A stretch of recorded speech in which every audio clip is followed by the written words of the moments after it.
Hospital एक ऐसी जगह जहां हम प्रॉब्लम के टाइम ये सोच कर जाते हैं कि डॉक्टर कुछ ना कुछ इलाज जरूर कर देंगे, लेकिन एक हॉस्पिटल किसी डॉक्टर के लिए भूतिया जगह बन सकता है, ये किसने सोचा होगा।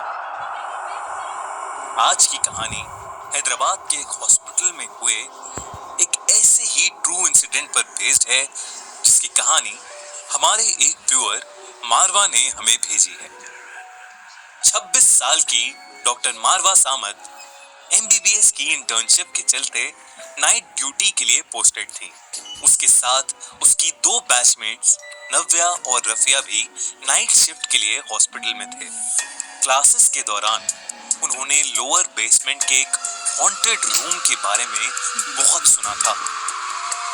कहते हैं वहां पहले साइकियाट्रिक वार्ड हुआ करता था, लेकिन एक आदमी के वहां सुसाइड करने के बाद वहां कुछ अजीबोगरीब घटनाएं होने लगी, जिसकी वजह से उस वार्ड के सारे रूम्स और बेसमेंट को लॉक कर दिया गया था।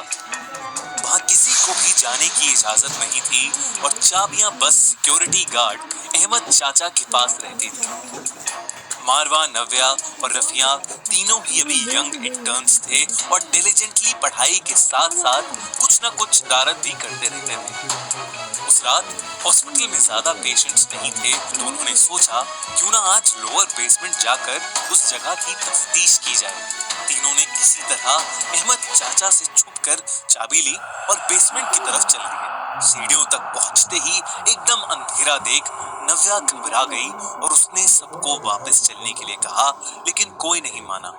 जैसे जैसे वो सीढ़ियां उतर रहे थे, नव्या की घबराहट बढ़ती जा रही थी, लेकिन उसे कोई डरपोक न समझे, ये सोचकर उसने कुछ नहीं कहा।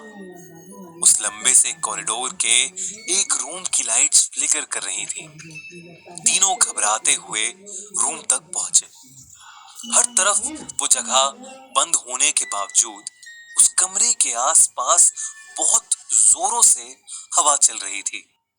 नव्या को उस कमरे की एक खिड़की के रिफ्लेक्शन में पंखे से लटका एक आदमी दिखा और वो जोर से चीख पड़ी। उसके चीखते ही मानो वो आदमी गायब हो गया।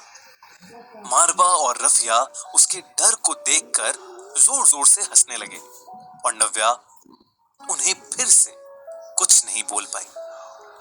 वो दोनों कमरे के और अंदर जाने लगे, लेकिन नव्या को अचानक बहुत ज्यादा ठंड लगने लगी और वो कमरे के बाहर चली गई। कमरे के बाहर जाते ही नव्या को ऐसा लगा कि किसी ने उसका पैर पकड़ लिया हो और वो जोर से चीखी।